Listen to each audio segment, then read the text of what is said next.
Begin. Research is saying what everybody else has seen and thinking what nobody else has thought. A very warm and cherished morning to our most valuable, honorable expert of the webinar, Dr. Nilesh Pandya sir, Academic Director of Parul Institute of Social Work, Babita Madam, Dean of Parul Institute of Social Work, Satish Bodla sir, staff and my dear student. With great joy and immense exultation, I feel privileged to extend my warm welcome to all present here. I am Dr. Christina Parmar. Thank you for being here. We are very happy to welcome you on this special occasion on the webinar on Introduction of Qualitative and Quantitative Research. So now I would like to request Dean of Parul Institute of Social Work, Dr. Satish sir, to welcome our guest of honor. Thank you, Dr. Christina.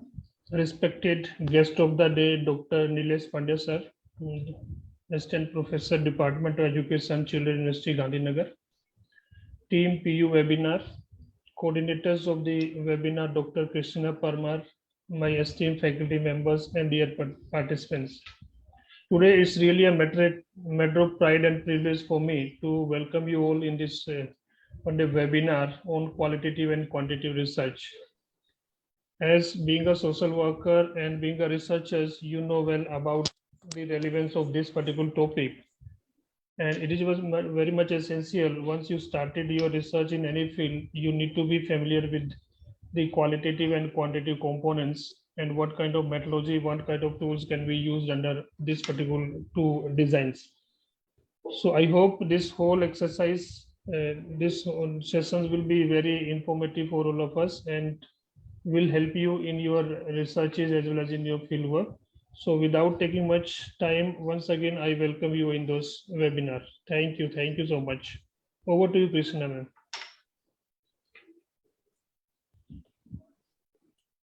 So now I would like to take this opportunity to introduce our guest of honor, Dr. Nilesh Pandya sir, working as an assistant professor in the Department of Education, Children's University, Gandhinagar. He is working since 2013 in teachers, educator, researcher. Prior to this, 4 years as a lecturer in the District Education Training Bhavan in Amreli, 10 years in the BA, work as a professor in the college. Sir is having more than 40 research papers and 8 books he has published. 40 research articles such as Jivan Shikshan, Shankar Deepika, Bal Vishwa, Madhyamik Shikshan Prasthan have been published in different kind of magazines. Sir is always also serving as a guide, and many of the students pursuing their PhD under the guidance of Dr. Nilesh Pandya sir. And very much important is, sir was my head of the department. So जब मैं Children's University में थी from 2018 to 2020, so I was working as an assistant professor under the guidance and motivation of the Nilesh Pandya sir. Sir is the definition of the simple living and high thinking.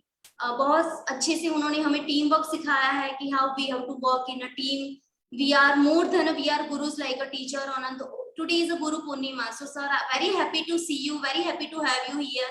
And we are feeling very lucky that, today you are the part of the webinar, and we welcome you, sir, from the bottom of our heart. Thank you so much, Nilesh sir. Over to you. Thank you very much for your warm welcome. And it is my privilege to share my views with students of such a reputed institute, Parul University.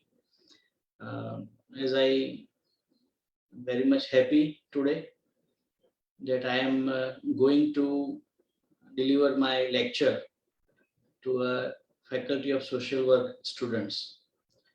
Thank you so much, Dr. Satish Kumar sir and Dr. Christina madam. I'm feeling very nice for being introduced with an energetic group of learners. I also appreciate this effort of Faculty of Social Work of learning through technology. This is a very good blessing of technology that we can interact with each other. for betterment of our knowledge. I also give and render my best wishes on this divine occasion of Guru Purnima. As in our tradition and Indian culture, this day is very important.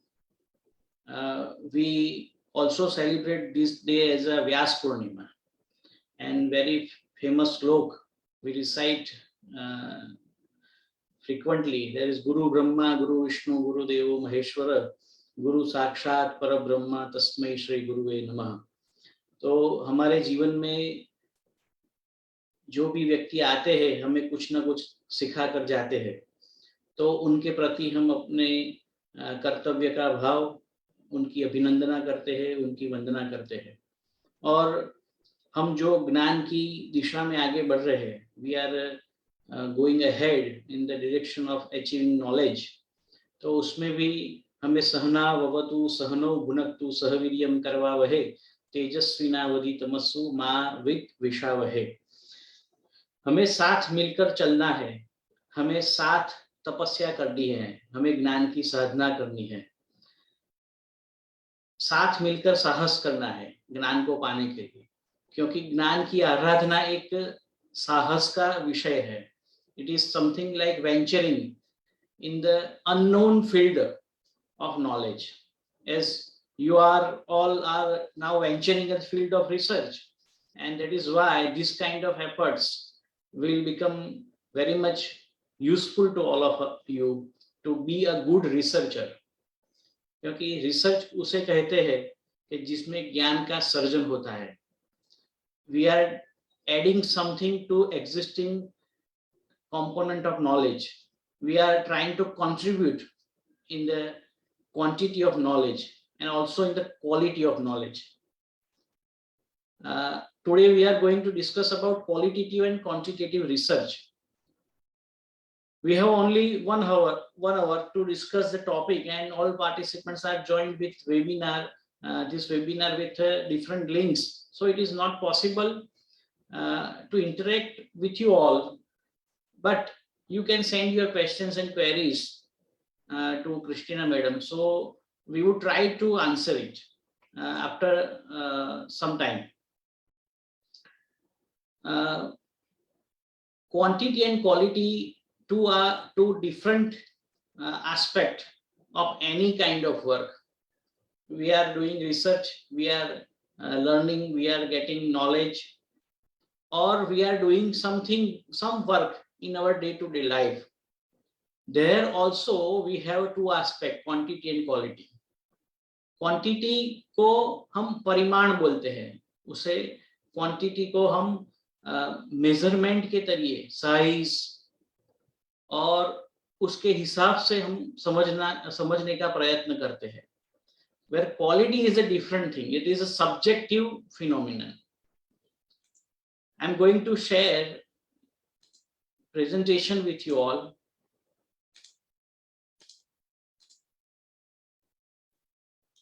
See,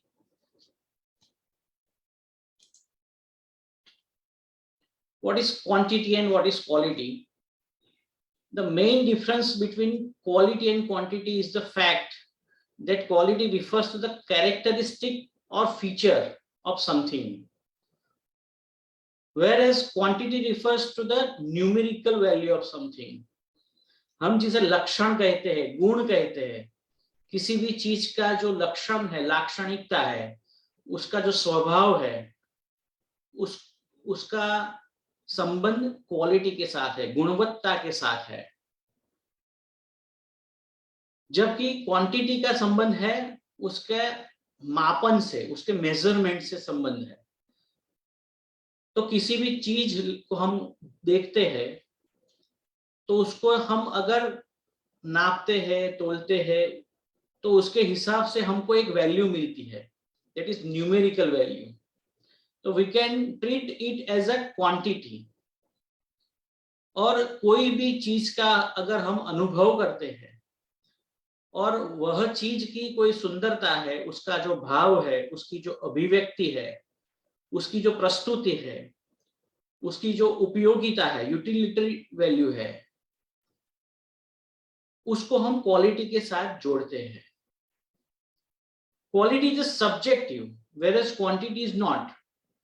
subjective यानी कि किसी के साथ, किसी भी चीज के साथ अगर उसकी तुलना की जाए तब उसके बारे में हम कुछ अनुमान कर सकते हैं. अगर कोई एक ही चीज है, उसके साथ कंपेरेबल कोई और चीज नहीं है, तो there is nothing like quality. तो हम एक चीज के साथ अगर और चीज को कंपेयर करते हैं तो इट इज कंपेरेटिव क्वालिटी. लेकिन सब्जेक्टिव क्वालिटी का अर्थ यह होता है कि हर एक व्यक्ति के लिए क्वालिटी का जो डायमेंशन है, क्वालिटी का जो मीनिंग है, क्वालिटी का जो कंसेप्ट है, वो परिवर्तित होता रहता है. It is change with person to person, context to context, time to time, place to place. It is subjective. अगर एक चीज का मूल्य एक जगह पर है, जैसे कि हम मान ले कि पानी का मूल्य, कि जहां कम बारिश होती है तो वहां जो पानी का मूल्य रहता है वो ज्यादा रहता है, और जहां नदी है, तालाब है, सब सुविधा उपलब्ध है, अगर हम वहां पानी की बात करेंगे तो उसमें एक डिफरेंस आता है.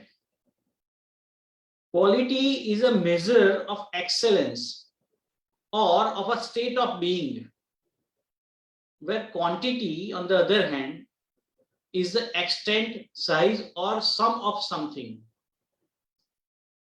तो इस तरीके से क्वांटिटी एंड क्वालिटी दोनों चीज रिसर्च में बहुत महत्व रखती है. जैसे कि हम देखते हैं कि क्वांटिटी और quality, the dress is very beautiful, that is the example of quality.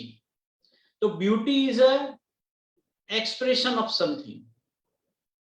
तो उसको हम कैसे मेजर करेंगे? Because the concept of beauty, the expression of beauty is different from person to person. So एक चीज किसी को अच्छी लगती है तो वही चीज किसी को ज्यादा अच्छी नहीं लगती है या अच्छी नहीं लगती है. The concept of beauty is related with the quality. The TV has a great picture quality. तो वो जो टीवी का जो रिजोल्यूशन है, तो उसके हिसाब के उसका जो दृश्य हमें दिखता है, तो उसके हिसाब से उसकी क्वालिटी का पता चलता है. तो उसके सामने अगर हम ऐसी बात करें कि TV has a 1080 pixel resolutions, तो उसको हमने मेजरमेंट में ले गए, तो that is quantity. The dress is beautiful,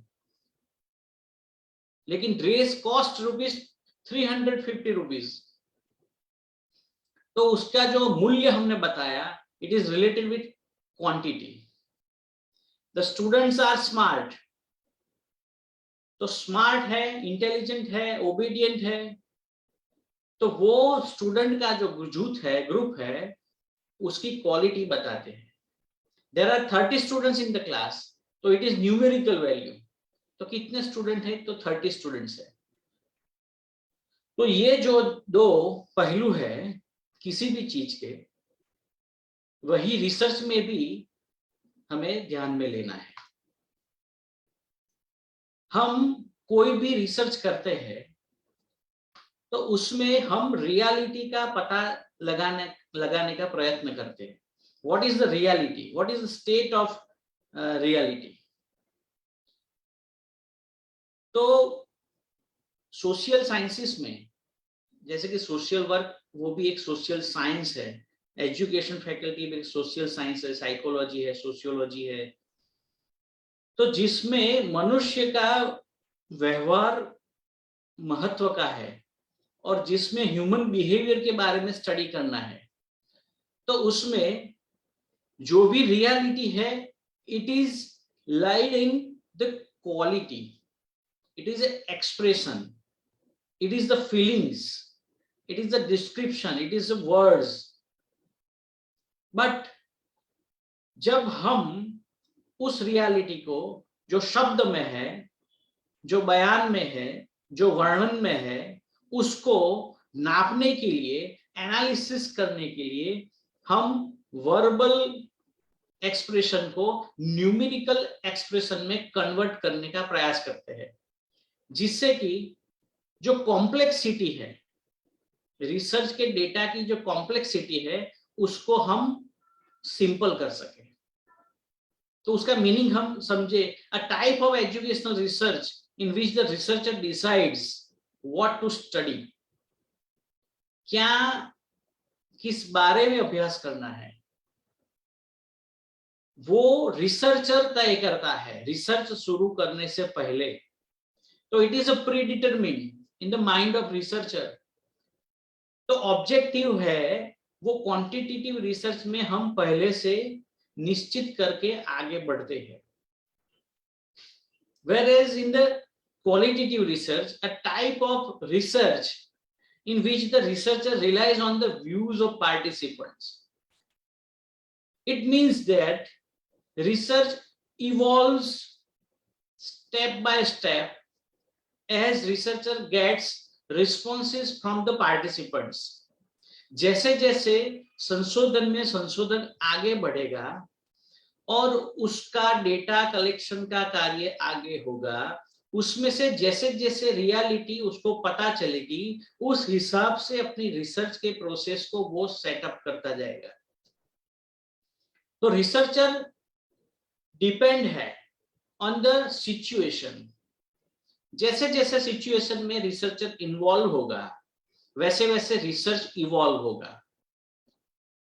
तो रिसर्च जैसे जैसे आगे बढ़ते जाएंगे, वैसे वैसे रिसर्च की दिशाएं खुलती जाएगी। उस हिसाब say that is the basic difference in quantitative and qualitative research. Quantitative research is a very structured format, whereas qualitative research is something like lucid form.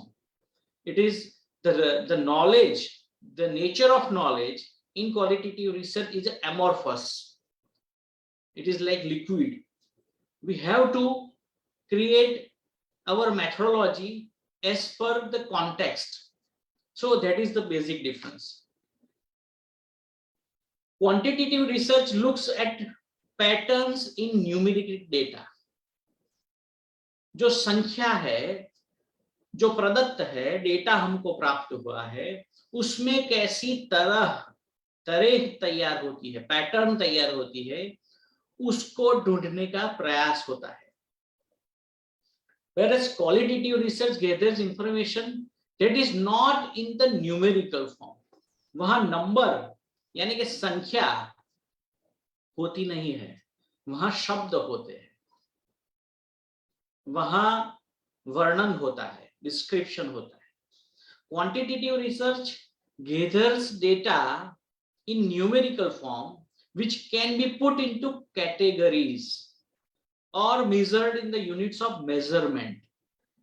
हम उसको क्लासिफाई कर सकते हैं, किसी भी कंस्ट्रक्ट यानी कि घटक को ध्यान में लेके डेटा को हम क्लासिफाई कर सकते हैं, कैटेगराइज कर सकते हैं, और उसको स्टैटिस्टिकली कोई भी मेजरमेंट को लेकर हम उसको नाप सकते हैं। जैसे कि हम मीन लेते हैं, मोड लेते हैं, मीडियन लेते हैं, स्टैंडर्ड डेविएशन लेते हैं, उस हिसाब से उसको हम न्यूमेरिकल फॉर्म में एक्सप्रेस करते हैं। Whereas qualitative data is typically a descriptive data. वहां एक वर्णन होता है, contextual description होता है, that is very complex. और मैंने आगे भी बताया कि जो रियलिटी है, human reality is very complex. So we convert our verbal or descriptive reality into number for our convenience.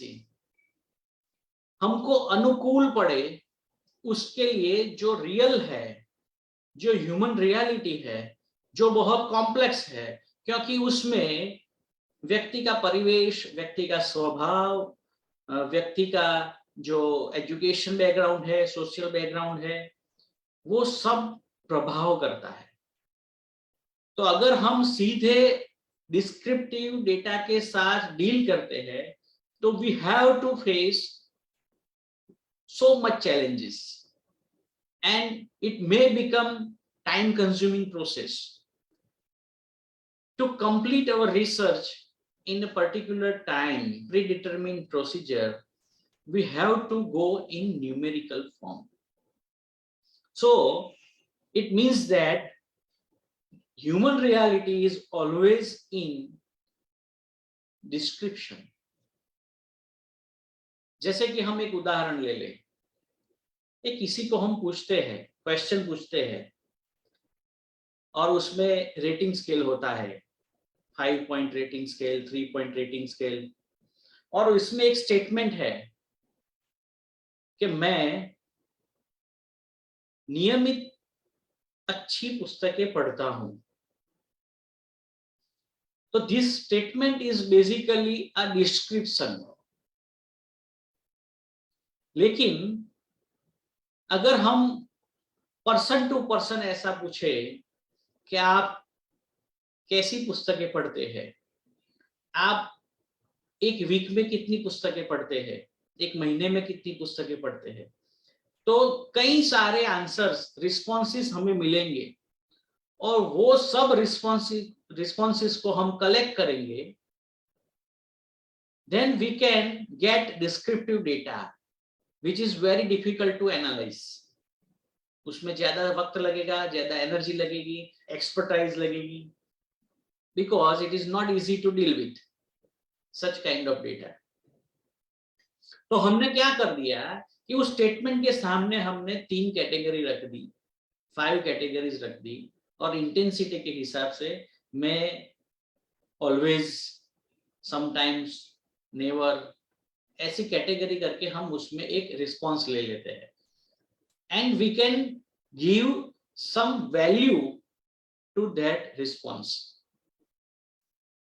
उसमें होता क्या है कि जब हम रिस्पॉन्स ले लेते हैं कि मैं हमेशा अच्छी पुस्तकें पढ़ता हूं नियमित तौर पे, तो हर एक व्यक्ति का उस स्टेटमेंट के प्रति, उस विधान के प्रति जो नजरिया है, जो सोचने का तरीका है, और उसका जो इंटरप्रिटेशन है, वो डिफरेंट रहता है. Each and every person has their own perception to that statement. तो हम मान ले कि 5 व्यक्ति ने ऑलवेज की कैटेगरी में रिस्पॉन्स दिया, तो उसका क्वांटिटेटिव मीनिंग ये होता है कि वो 5 व्यक्ति नियमित तौर पर अच्छी पुस्तकें पढ़ते हैं.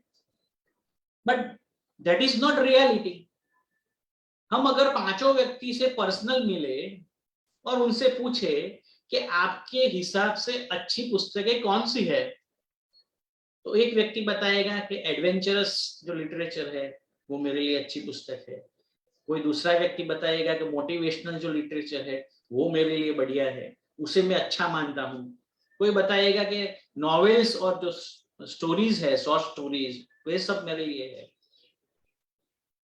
तो perception towards good book is different from person to person. तो हमने तो उसको रिडक्शन किया, उस रियलिटी का अपचय किया, और रिड्यूस करके हमने उसको एक नंबर में ढाल दिया, जिससे हमें रियलिटी का पूरा पता नहीं चलता है. और हम अगर पूछे कि अच्छी पुस्तक है, तो चलो आपके हिसाब से अलग अलग है, लेकिन रेगुलरली आप पढ़ते हो, नियमित पढ़ते हो, उसका मीनिंग क्या हुआ. तो एक व्यक्ति बताएगा कि मैं हर डेली रीडिंग करता हूँ, हर रोज शाम को आधा घंटा पढ़ता हूँ, तो that is regular for me, I mean it as regularly. और दूसरा व्यक्ति बताएगा कि मैं हर संडे को पढ़ता हूँ. एक व्यक्ति बताएगा कि मैं महीने में 2-4 दिन पढ़ता हूँ. See, the perception towards regularity is also different.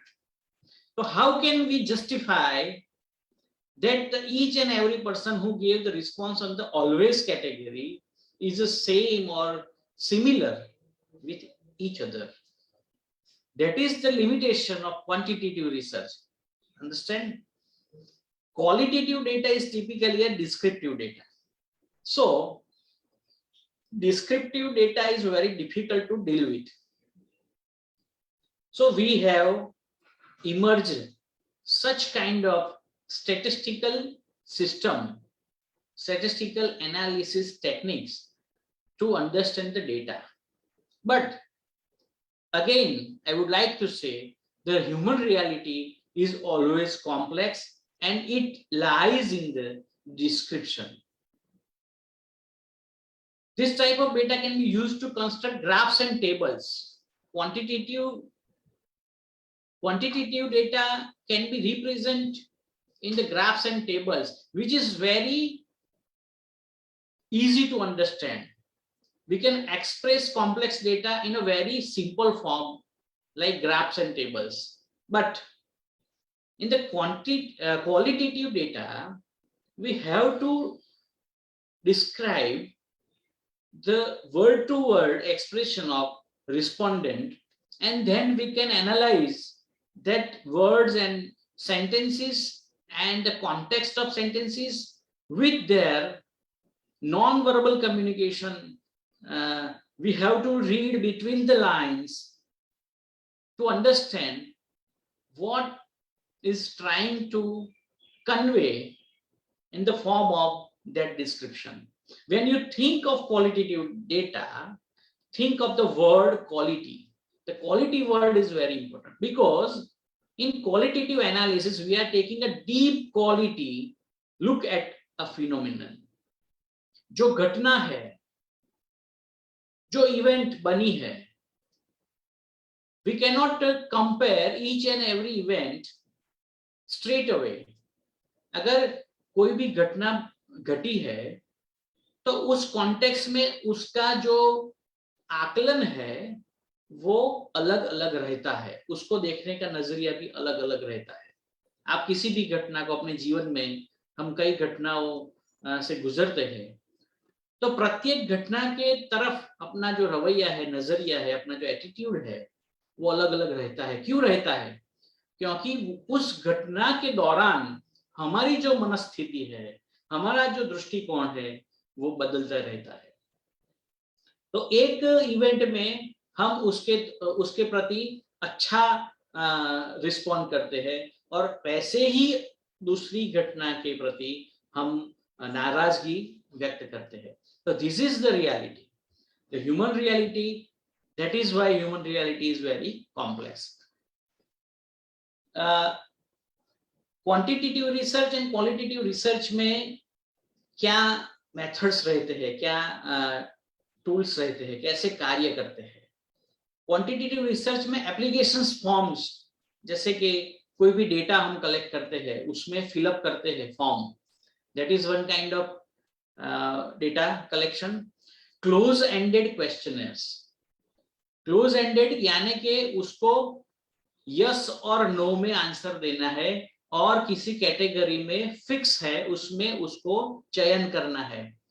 Respondent has to select some predetermined or predefined answer or response, that is close ended question. जैसे कि हम yes no करते हैं, हमने अभी रेटिंग स्केल की बात की, that is also a close ended tool. In qualitative research, on the other hand, the researcher use open ended questionnaires जिसमें how and why टाइप के क्वेश्चंस होते हैं. आपने ऐसा क्यों किया, और जब आपने ऐसा निर्णय लिया तब आपके मन में क्या चल रहा था, आपने ये प्रक्रिया की तो वो कैसे संपन्न की. इस तरीके के जो सवाल होते हैं वो ओपन एंडेड है, जिसमें रिस्पोंडेंट को अपनी मनस्थिति को पढ़कर उसको रिकॉल कर उसमें आंसर देना होता है, जिसमें वो एक वाक्य में, दो वाक्य में या पैराग्राफ में या पूरी लंबी कथा के स्वरूप अपनी पूरी बात रख सकता है. That is open and question, that is very open for respondent. वो उसमें कुछ भी कह सकता है, उसको मुक्त रखते हैं. तो मुक्त जवाबी प्रश्नावली ऐसा भी गुजराती में बोलते हैं। जैसे कि IQ टेस्ट है, एप्टीट्यूड टेस्ट है, एटीट्यूड टेस्ट है, एटीट्यूड स्केल है। जब हम किसी जॉब के लिए जाते हैं तो उसमें एप्टीट्यूड टेस्ट लेते हैं, तो वो भी क्वांटिटेटिव है। Attitude is a human traits, तो उसको भी हम न्यूमेरिकल कन्वर्ट करके एटीट्यूड कैसा है, अच्छा है, मॉडरेट है या नेगेटिव है, उस हिसाब से हम उसको जस्टिफाई या डिफाइन कर सकते हैं। कोई भी मेजरमेंट हो, एवरेज हो, मीन हो, मीडियन हो, मोड हो, अभिप्रायावली, ओपिनियनेट्स, तो वो भी क्वांटिटेटिव रिसर्च के टूल है।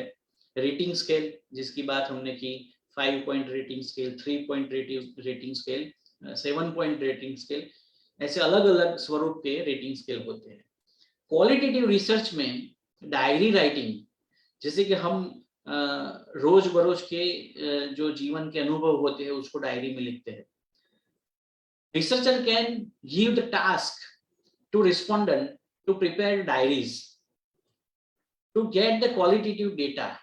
In that diaries, respondent describe his feelings, his thoughts, everything in the form of description in the word.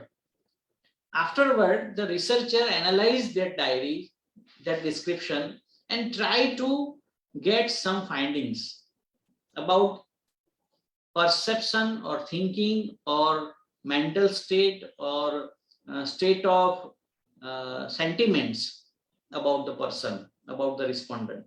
Document review, participatory observation. I will discuss this method in another slide in detail. Unstructured interviews. जब किसी व्यक्ति को हम मिलते हैं तब कई सारे सवाल हम तय करके जाते हैं। We can predetermine or predefine some questions. We have some schedules of answer questions to get answers with the interviewer. लेकिन क्वालिटेटिव रिसर्च में रिसर्चर व्यक्ति से मिलते हैं और जैसे जैसे बात आगे बढ़ती है वैसे वैसे इंटरव्यू आगे बढ़ता है और उसमें से प्रश्न और परिप्रश्न पूछते पूछते डेटा कलेक्शन का कार्य होता है। Sometimes researcher don't take notes in front of interviewee. He just try to remember all the responses, or sometimes he get permission of respondent and take videography of that interview, and afterward, after interview, he listen that whole interview and try to describe that answers and analyze it. Long interviews, that is a very series of interviews जिसमें respondent के साथ बैठकर researcher again and again बातें करते हैं, उसके non verbal जो gestures होते हैं उसको भी नोट करते हैं, जवाब देने के वक्त वो कैसा महसूस करते हैं, कंफर्टेबल है या नहीं, उसका उत्साह कैसा है, उसकी संवेदनाएं कैसी है, वो सब सारी बातें को ध्यान में रखकर डेटा कलेक्शन होता है। फील्ड नोट्स होती है, अनस्ट्रक्चर्ड ऑब्जर्वेशंस भी होता है।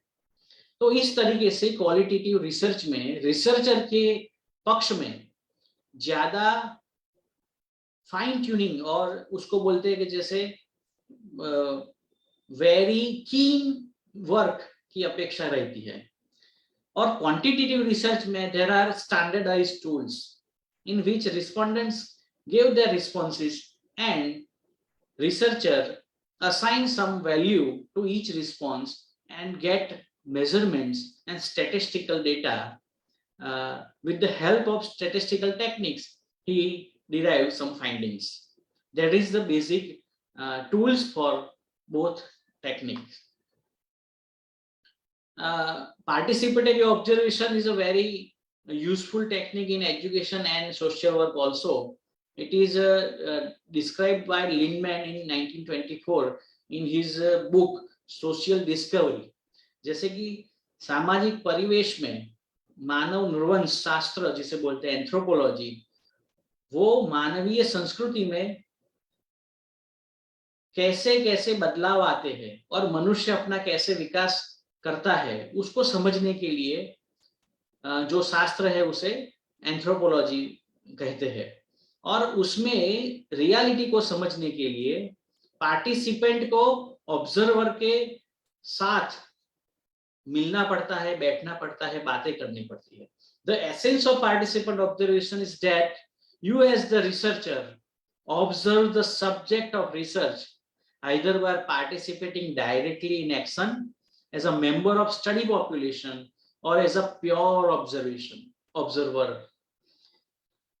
Respondent के साथ as a observer researcher जाते हैं, उसके साथ बैठते हैं और उसकी जो नैसर्गिक प्रक्रिया चलती है कार्य करने की, वर्तन की, वो उसको खलेल और उसको डिस्टर्ब किए बिना रिसर्चर उसके साथ रहते हैं, उसके साथ जीवन यापन करते हैं।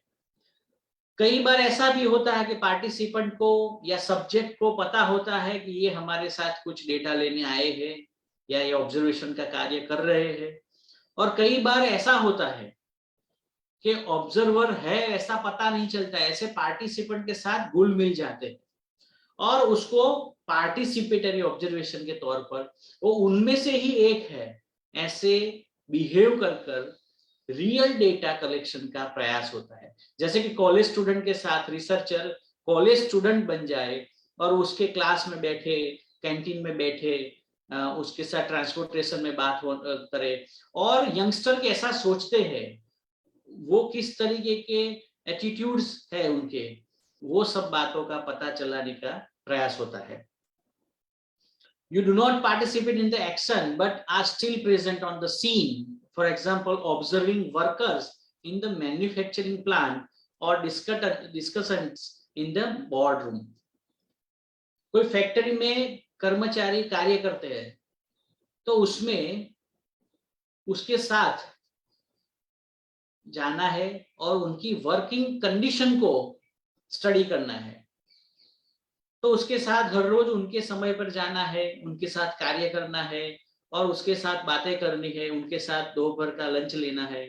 उस तरीके से वो क्या महसूस करते हैं, कार्य के प्रति उनकी अभिरुचि क्या है, उनके वलन क्या है, उनका जॉब सेटिस्फेक्शन क्या है, उनको क्या क्या दिक्कतें हैं, वो सब जानने का प्रयास होता है। पैसिव पार्टिसिपेंट ऑब्जर्वेशन होता है, एक्टिव होता है, कोवर्ट होता है, ओवर्ट होता है। उस तरीके के कई सारे ऑब्जर्वेशन के प्रकार रहते हैं। तो सोशल वर्क जैसी जो फैकल्टी है जिसमें ह्यूमन बिहेवियर को समझना बहुत जरूरी है, उसमें ये पार्टिसिपेटरी ऑब्जर्वेशन उपयोगी है। मैंने एंथ्रोपोलॉजी की बात की, उसमें एथनोग्राफिक स्टडी आती है, उसमें फिनोमोलॉजिकल, क्वालिटेटिव, नेचुरलिस्टिक यानी नैसर्गिक इंक्वायरी, नेचुरलिस्टिक इंक्वायरी, जो वस्तु जैसे है वैसे ही उसको अभ्यास में लाना है, उसको मॉडिफाई नहीं करना है, उसको कॉन्शियस नहीं करना है। अगर रिस्पोंडेंट को पता है, अगर व्यक्ति को पता है कि उसका ऑब्जर्वेशन हो रहा है, उसके पास से डेटा लिया जा रहा है, तो वो अच्छा बिहेव करने का प्रयास करेगा, जिससे कि हमें रियल सिचुएशन के बारे में पता नहीं चलेगा। इसलिए क्वालिटेटिव रिसर्च में जो व्यक्ति जो महसूस कर रहा है उसकी कंडीशन में ऐसे ही रख के उसको नेचुरलिस्टिक इंक्वायरी करनी है, जिससे कि हमें होलिस्टिक पर्सपेक्टिव पता चले, जैसी चीज जैसी है वैसी ही हम रियलिटी को पकड़ पाए।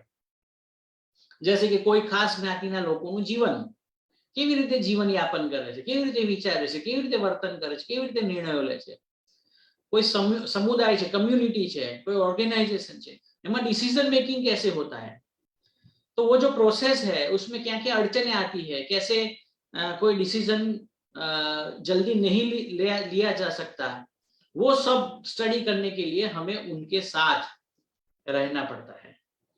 तो ऐसे सब्जेक्ट के लिए क्वालिटेटिव रिसर्च होता है। कंप्लीट पार्टिसिपेंट के तौर पे हम पार्टिसिपेटरी ऑब्जर्वेशन कर सकते हैं, complete observer, pure observer, observer as participant, participant as observer. किसी पार्टिसिपेंट को हम ऑब्जर्वेशन का कार्य दायित्व दे देते हैं और वो हमारे और से डेटा कलेक्शन करता है। As facilitator and change agent, हम उसमें कार्य करते हैं, साथ में ऑब्जर्वेशन का काम भी करते हैं।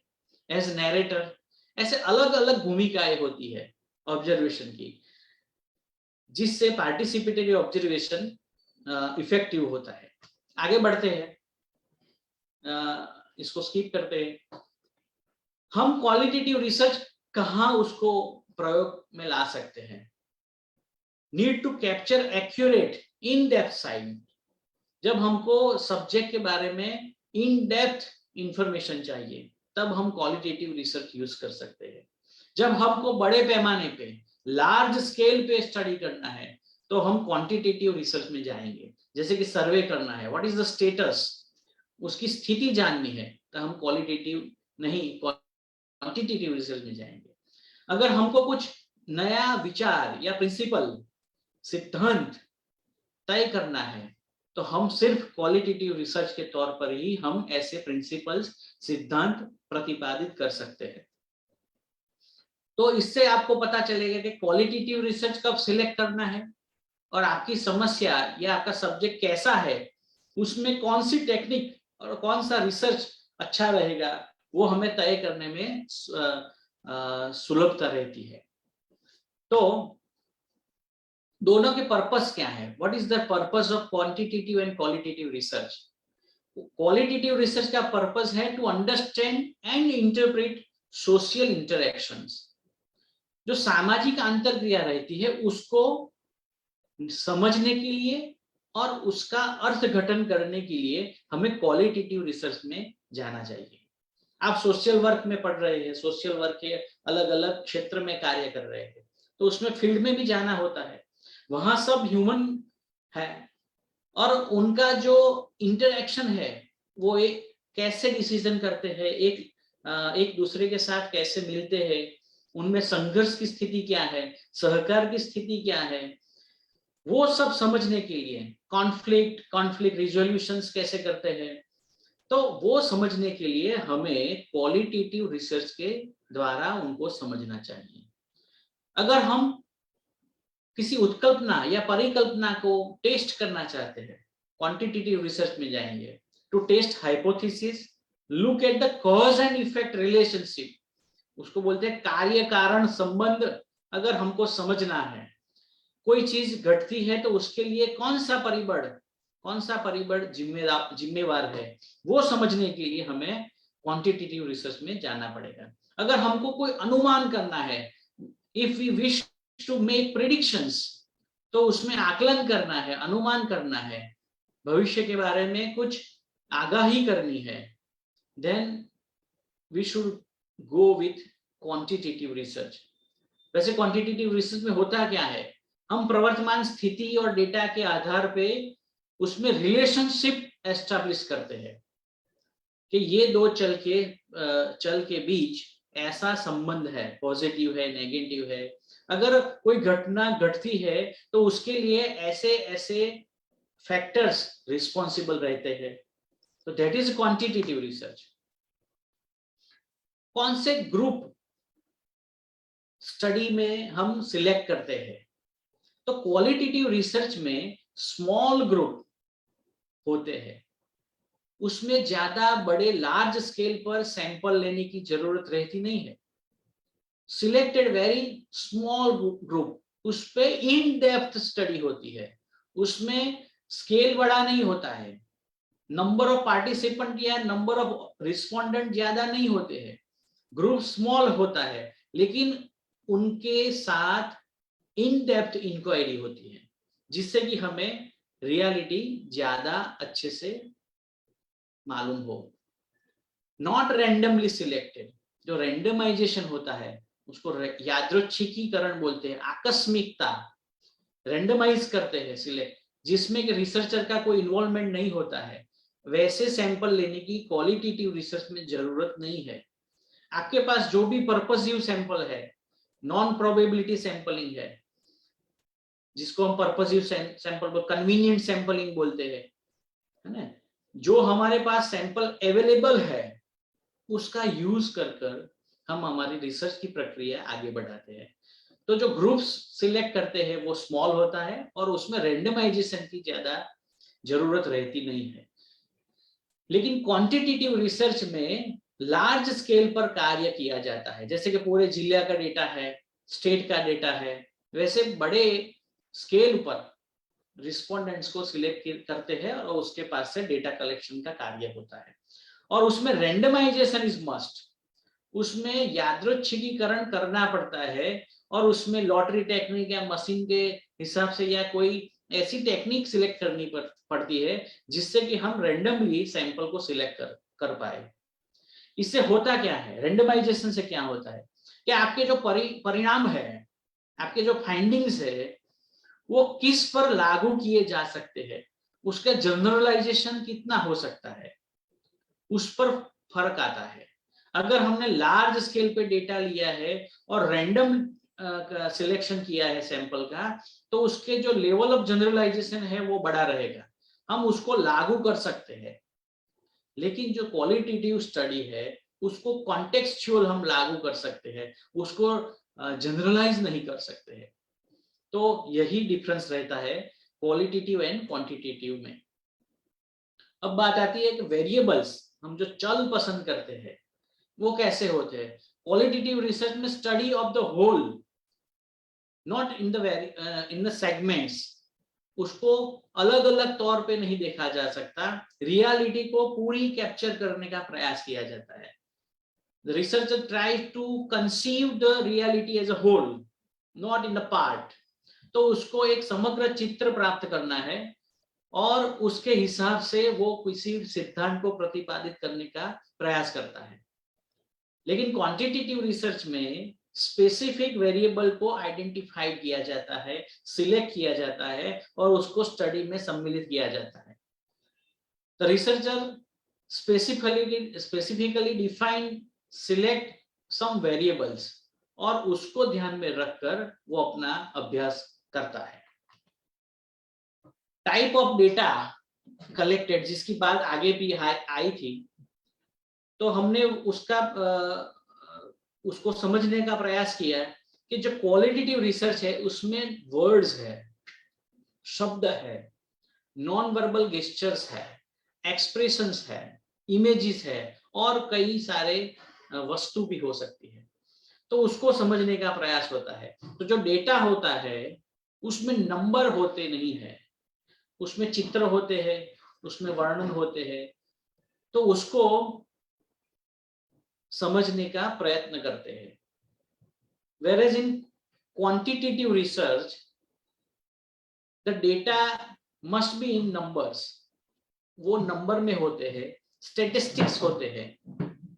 नंबर ऑफ स्टेटिस्टिक में अंतर है, नंबर यानी कि प्राप्तांक, रो डेटा, और जब हम उस पे से कोई मेजरमेंट निकालते हैं, दैट इज स्टैटिस्टिक्स, तो उसके हिसाब से आगे का अभ्यास करते हैं। जैसे कि दो ग्रुप है हमारे पास, तो वो दो ग्रुप के जो डेटा है उसको हम एवरेज करेंगे, उसका मीन निकालेंगे और उन दोनों को कंपेयर करके हम ऐसे फाइंडिंग्स निकालेंगे कि इसका मीन ज्यादा है तो इनकी जो वेरिएबल है उसमें ये आगे है और इसमें ये पीछे है।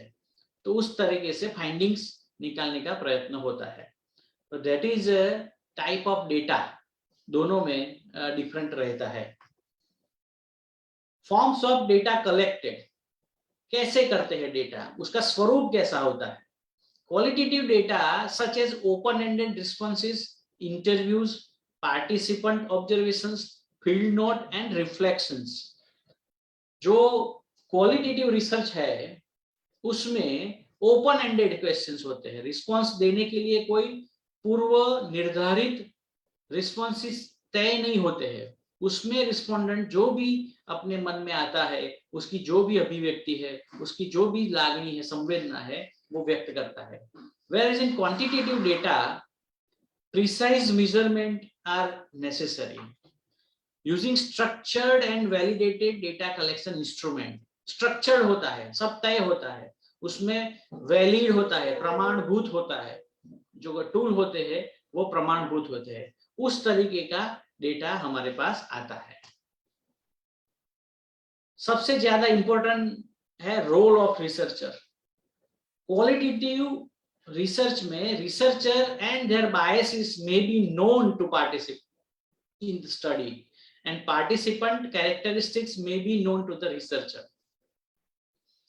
रिसर्चर की जो लाइक्स एंड डिसलाइक्स है, उसकी जो प्रायोरिटीज है, बिलीफ्स है, उसके जो बायसेस है, वो प्रभावित करते हैं, डेटा को भी प्रभावित करते हैं। और पार्टिसिपेंट को भी पता होता है researcher is also human being, and researcher को पता होता है कि participants are also a human being and their characteristics may be differ and it is known to the researcher. So उसमें जो डेटा कलेक्शन और एनालिसिस होता है उसमें सब्जेक्टिविटी आने की संभावना रहती है।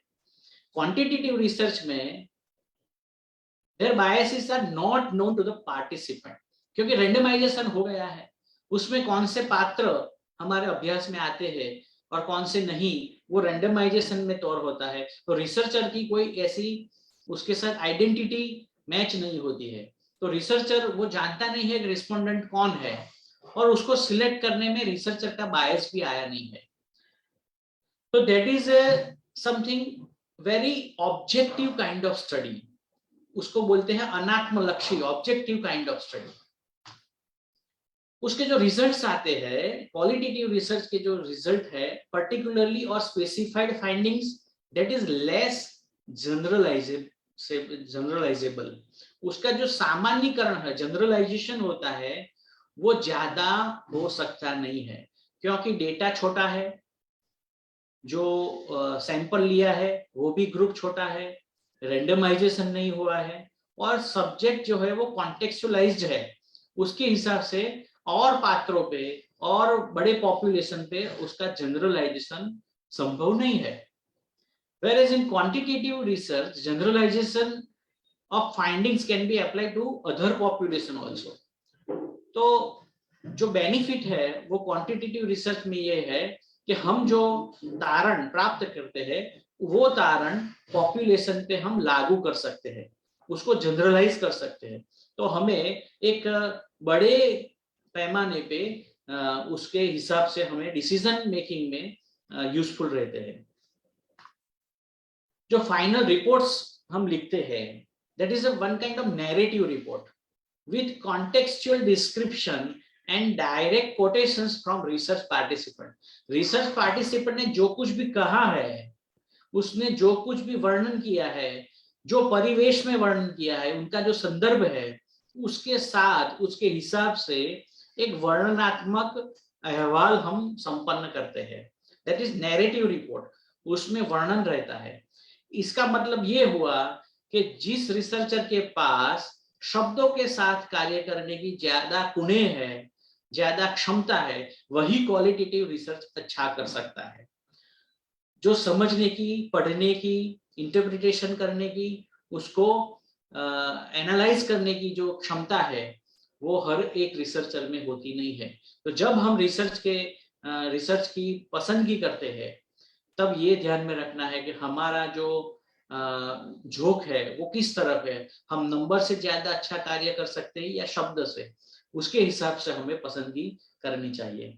क्वांटिटेटिव जो रिपोर्ट्स होते हैं, that is a statistical reports with correlations, comparisons of mean and statistical significance of findings.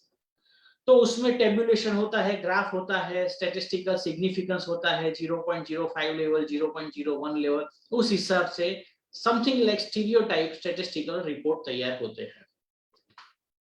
What is to be observed in qualitative research? Qualities, behavior and complexities are to be observed. In quantitative research, quantities, size, scales, trends, वो सब हमें पता लगाना होता है। तो that is the difference between this two. What are the types of questions asked? Qualitative research में मैंने आगे भी बताया, व्हाई एंड हाउ, ऐसा क्यों हुआ है और ऐसा कैसे हुआ, उसका वर्णन। देखो ये ओपन एंडेड क्वेश्चन है, why and how. In whereas in quantitative research, how many and what kind of questions होते हैं। तो how many, that is a response may be fixed in some numbers, and what, तो उसका भी number fix रहता है। तो जो क्वेश्चंस पूछे जाते हैं रिसर्च में, उसका जो स्वरूप होता है, ये दोनों रिसर्च में अलग रहता है। How are the questions are put, वो कैसे रखे जाते हैं। तो क्वालिटेटिव रिसर्च में डॉक्यूमेंट रिव्यू होता है, पार्टिसिपेंट ऑब्जर्वेशन होता है, इंटरव्यू, फोकस ग्रुप वर्कशॉप होता है। उस तरीके से क्वेश्चंस रखे जाते हैं, पूछे जाते हैं। तो उसमें पार्टिसिपेंट को ऐसे सीधे प्रश्न या किसी टूल के द्वारा प्रश्न पूछने की पद्धति नहीं रहती है। क्वांटिटेटिव रिसर्च में एप्लीकेशंस फॉर्म होते हैं, क्वेश्चनर्स, आईक्यू टेस्ट होते हैं और किसी वैलिडेटेड क्वेश्चनर्स होते हैं। ऐसे टूल के द्वारा उसको फिलअप करना होता है रिस्पोंडेंट को, उसमें नंबर लिखना होता है, इंफॉर्मेशन लिखनी होती है, डेटा देना होता है, कैटेगरी में रिस्पॉन्ड देना होता है, दैट इज फिक्स। तो यही डिफरेंस दोनों में रहता है। क्वालिटेटिव रिसर्च में जो रिजल्ट आते हैं उसको इंटरप्रिटेशन, उसका एनालिसिस कैसे होता है, तो उसमें एक्सप्लोर करते हैं, एक्सप्लेन करते हैं, उसको समझना होता है, उसका वर्णन करता है। Particularly mainly inductive reasoning, inductive reasoning यानी कि आगमनात्मक तर्क होता है, जिसके तौर पर कंक्लूजन्स पे जाना होता है। इंडक्टिव रीजनिंग यानी कि उदाहरण से सिद्धांत की ओर जाना होता है। हम इवेंट्स देखते रहते हैं, हर एक व्यक्ति को पूछते रहते हैं और उनके जो रिस्पॉन्स होते हैं उसका जनरलाइजेशन करते करते करते हम एक तारतम्य पर पहुंचते हैं कि ऐसा कोई सिद्धांत हो सकता है। और ऐसे लंबी इंक्वायरी के बाद, लॉन्ग इंटरव्यूज और लॉन्ग इंक्वायरी के बाद हम एक सिद्धांत को प्रतिपादित करते हैं। Whereas in quantitative research, there are describe, measure, predict, statistical tables and charts are there. That is universal, mainly deductive reasoning. तो हम जिसको कार्य कारण संबंध प्रस्थापित करना चाहते हैं, उस तरीके से हमें डेटा को इंटरप्रिटेशन करना होता है, उसका एनालिसिस करना होता है। The 4 different types of qualitative research are descriptive research, quantitative research में डिस्क्रिप्टिव रिसर्च जैसे कि सर्वे होता है, एक्सपेरिमेंटल रिसर्च जिसमें कोई ट्रीटमेंट दी जाती है, quasi experimental and correlational study, सहसंबंधात्मक अभ्यास होते हैं। क्वालिटेटिव रिसर्च में the different types of qualitative research are case study, ethnographic methods, phenomenological studies, narrative model, historical model and grounded theory. That is very wide area. On each and every topic we can discuss in very depth manner, but our purpose is not to discuss in that area, so we can skip this at this level. What are the characteristics of each? Ask specific narrow question. In qualitative, ask broad and general questions. In quantitative research, collect data from participants generally in numerical form. Collect data consisting largely of words, text, or images or pictures. Analyze numbers using statistics. In quantitative research, we use statistics.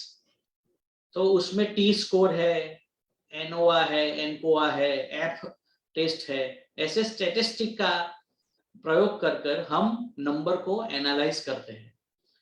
और इन qualitative research जो description आता है उसको हम शब्दों के हिसाब से, उसके वर्णन के हिसाब से, उसके थीम के हिसाब से उसको क्लस्टर करते हैं, उसको क्लासिफाई करते हैं, उसको कोडिंग करते हैं और वो जो चंक्स ऑफ इंफॉर्मेशन है उसको जोड़कर कोई इंटरप्रिटेशन या कोई मीनिंग क्रिएट करने का प्रयास करते हैं।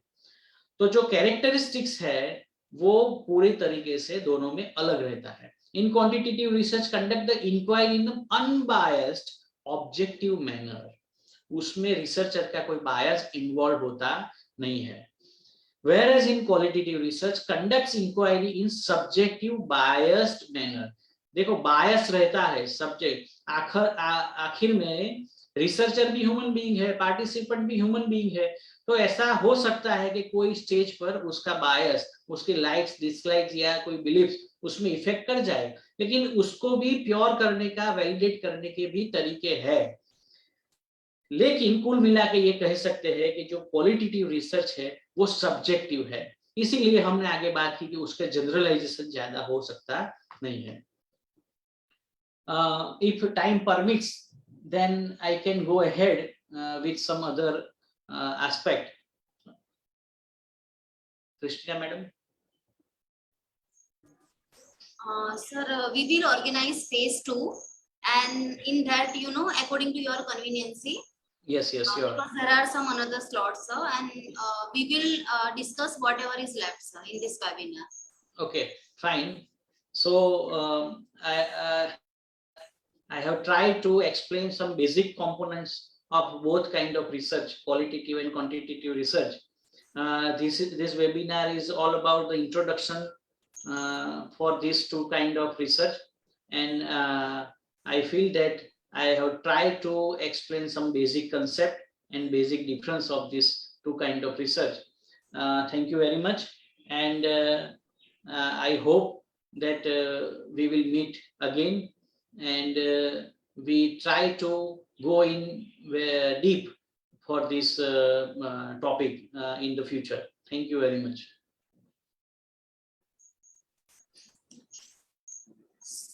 So thank you so much, Nilesh sir. So on behalf of Parul Institute of Social Work, I would like to express my heartfelt gratitude, sir. You accept our invitation. I know that, in the culture of Children's University, today is Guru Purnima, and you are very busy with the program and all. Still, you accept our invitation. You have managed everything, and whatever information or basic concept about the introduction of qualitative and quantitative research. So our students are exactly what they are going to do, but still they are not aware about the basic concept of it. So whatever information today you have delivered, which will be very fruitful for our PhD student, our PG level of the MSW and HRM, as well as our PhD student. So Nilesh sir, thank you so much for being here, being with us, and we will expect the more webinars, more seminars and research training with the collaboration of you and the Children's University. Thank you so much, sir. Thank you very much.